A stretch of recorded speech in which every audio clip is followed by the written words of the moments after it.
What up, YouTube, man? I just gonna start making some videos back again about, just regular basic shit.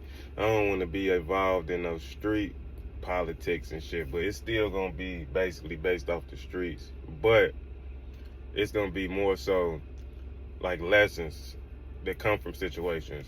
And the first one that I want to speak on is the Tay 600 situation. He's the main person, but even I use Derrick too. Like, these are two dudes that, in my opinion, they went through a lot. Shit that probably made them want to give up or just completely move or just completely just, just give up on what they path was at the time. Like, I start off with Tay, because Tay, like, he went through a lot, and I know that was probably one of the most depressing times of his life.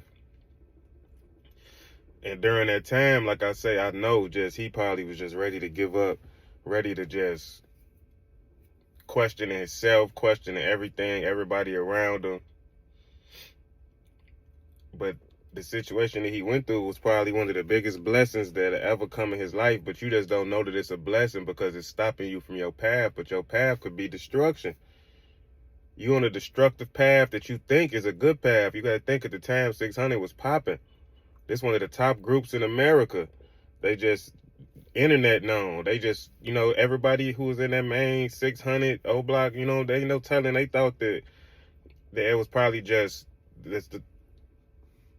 They didn't even know it. They just didn't have no clue how big their potential was or where this could take them. You feel me? Could take them out the hood. We rapping, we getting views. We on World Star. We doing all this type of stuff, but it just stopped out the blue. Then not even just stopped. They putting this jacket on you. You know what I'm saying? So it's like everything that you ever did, it just stopped. So he probably just thinking like, damn, I got to go back to being a regular street nigga, or just move and get a job or drive trucks. Or ain't no telling what going through his mind, but it was depressing because you was on this, in your mind, you thought was an upward trajectory, but you was really on the way down because it really saved his life. Tay would have had a 95% chance of being in jail or dying if he would have stayed on the path he was on. But at that present time, nobody never looks at it like that. They just see, oh, okay, I'm getting money, I'm getting hoes, I'm getting clout. You know what I'm saying? I'm not no just regular block nigga no more, but it's so much shit come with that. But whole time, that was God blessing him to take him out of that. Now you see this man with Chris Brown, you feel me? This man torn.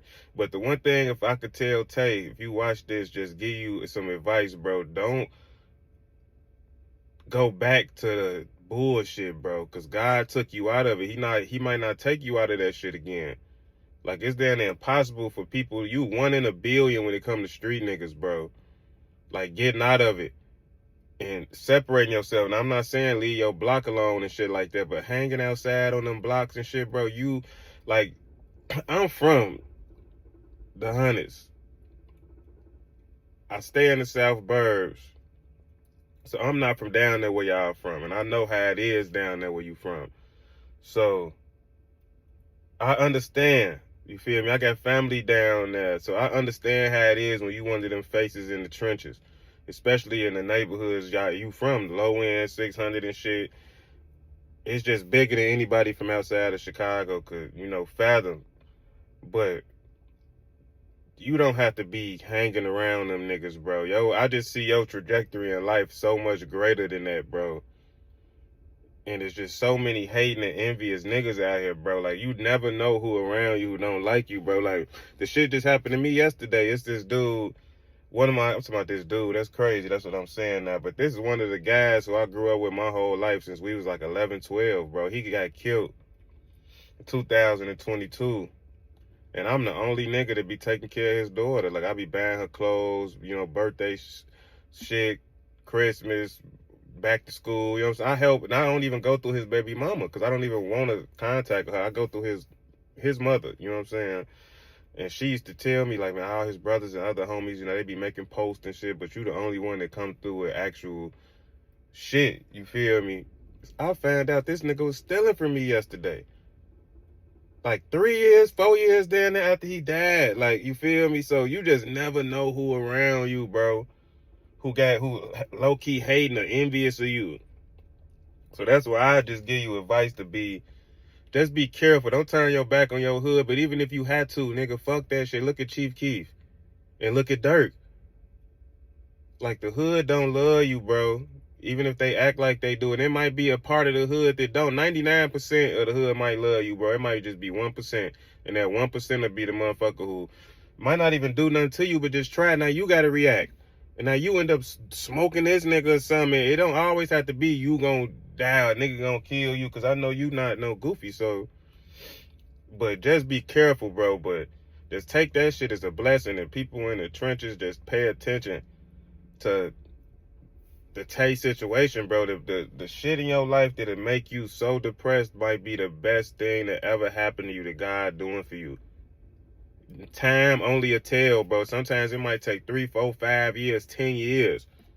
You feel me? But just keep living and keep staying a solid person. Keep being a solid person. And this is the second example. It's the Derrick Rose situation.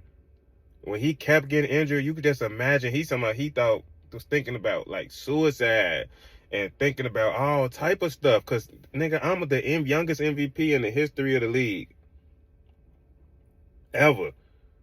Now all of a sudden, I just keep getting injured.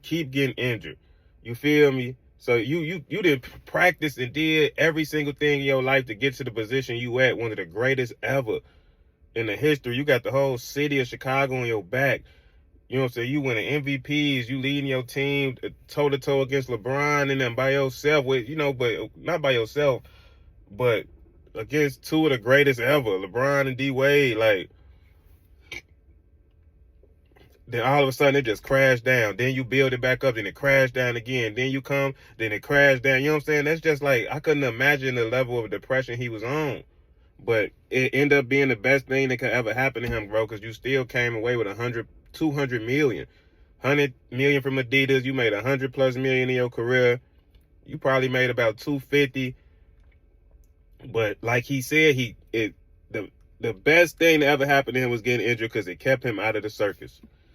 And I don't want to get deep into all that, shit like that. But anybody who know, bro. He didn't want to be in this LeBron and D-Wade and Steph Curry. Like, that shit is so much deeper than we could ever imagine, bro, when these Jews is giving you their money, bro.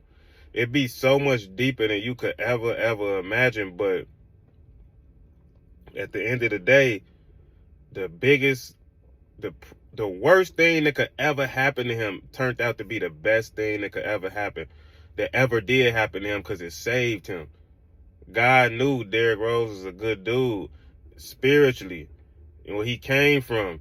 And God wasn't finna let him get put in that circus with this bull and all of this, NBA and the politics and all of this. So that's why he was on, I can't remember which one it was, Mav Hoffa, and he was like, man, that's the best thing that ever happened to me, was getting injured, because now I'm older and I look back like I didn't want to be a part of that.